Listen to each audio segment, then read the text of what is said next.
দুনিয়া শুধুমাত্র এক পরীক্ষার হল। এখানে সবাই ব্যস্ত, কিন্তু কেউ চিরদিনের নয়। দুনিয়ার সুখ ক্ষণিক, আখিরাতের সুখ চিরস্থায়ী। কেউ রাজা, কেউ গরিব, কেউ ধনী, সবাই যাবে একই মাটিতে। যত অহংকারী করো, কবরে স্থান 3.5 হাত মাটির ভিতরে। আল্লাহর স্মরণে যে বাঁচে, তার জীবনে শান্তি। দুনিয়াকে ভালোবাসো না, দুনিয়ার মালিককে ভালোবাসো, জীবন বদলে যাবে। যে যুবক নিজের চোখ বাঁচায়, হারাম দৃশ্য আজ সহজ, কিন্তু চোখ বাঁচানোর আজকের যুগের জিহাদ। যে চোখ হারাম দেখে না, আজ সেই চোখকে জান্নাতের সৌন্দর্য দেখাবেন। তুমি একবার চোখ নামাও আল্লাহর জন্য, তিনি তোমাকে সম্মানিত করবে। দুনিয়া ও আখিরাতে চোখের লজ্জায় ইমানের প্রথম সিঁড়ি। দুনিয়া বদলে গেছে, মানুষও বদলে গেছে। আজ মানুষ মুখে হাসে, মনে লুকায় ঘৃণা। উপকার করলে স্মৃতি মুছে যায়, ক্ষতি করলে ইতিহাসে লেখা হয়। নামাজে ব্যস্ত, মুখে দেখা যায় না, কিন্তু পরিচর্যায় রাত জেগে থাকে। ভালোবাসার ভাষা হারিয়ে গেছে, স্বার্থের রাজত্ব চলছে। সত্য বললে শত্রু বাড়ে, মিথ্যা বললে বন্ধু বাড়ে। এই হলো আজকের বিচার। তাই এই যুগে নীরবতায় জ্ঞান, আর আল্লাহর পথে থাকাই নিরাপদ আশ্রয়। তওবার আহ্বান। একদিন তুমি ঠিকই বুঝবে, যে গুণাগুলো তুমি ছোট মনে করেছিলে, সেই গুণাগুলোই ছিল তোমার জীবনের সবচেয়ে বড় বোঝা। তুমি ভাবছিলে পরে তওবা করে নেব, কিন্তু সেই পরে হয়তো আর কখনো আসেনি। আল্লাহর দরজা আজও খোলা আছে। তুমি যতই দূরে চলে যাও না কেন, তিনি অপেক্ষা করছে তোমার ফিরে আসার জন্য। তওবা মানে শুধু অনুশোচনা নয়, তওবা মানে ফিরে আসা নিজের রবের দিকে। এখনো সময় আছে, তাই ফিরে আসো। ভাই আমার, বোন আমার, হৃদয়টা নরম করো, অশ্রু ফেলো, কারণ তুমি হয়তো এই সুযোগটা আর পাবে না। এটাই তোমার জন্য শেষ সুযোগ হতে পারে। যে সূর্য তোমার জন্য আর উঠবে না।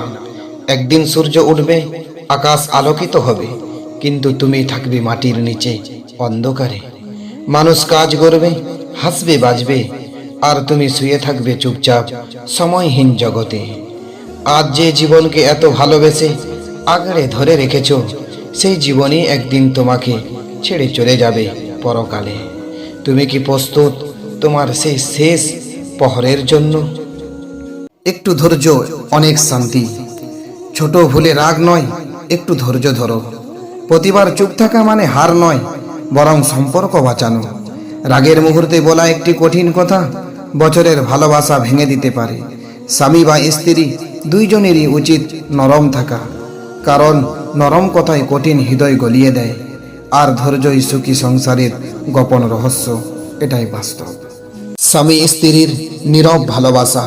রাতে স্ত্রী চুপচাপ বসে জানলার দিকে তাকিয়েছিল। স্বামী এসে পাশে বসে কিছু না বলেই তার হাতটা ধরে। কোনো কথা নেই, শুধু নীরবতা, যেখানে ভালোবাসা শব্দের নয়, অনুভূতির। স্ত্রীর চোখের পানি মুছে বলে, তুমি কিছু বললে না। স্বামী হেসে বলে, তোমার কষ্ট শুনতে কথার দরকার হয় না। ভালোবাসা তখনই পূর্ণ হয় যখন বোঝা হয় বিনা কথায়। স্বামী স্ত্রীর ছোট্ট আনন্দ। তারা ধনী নয়, কিন্তু পরস্পরকে মূল্য দেয়। স্ত্রী রান্না শেষ করে বলে, আজ একটু বেশি নুন হয়ে গিয়েছে। স্বামী হেসে বলে, তোমার হাতে নুন বেশি হলেও কোনো অসুবিধা নাই, নুনও মিষ্টি লাগে। দুইজনেই হাসে, কষ্টগুলো দূরে সরে যায়।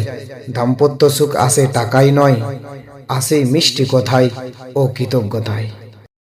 মা হারানোর পর সন্তান কখনো আগের মতো থাকে না।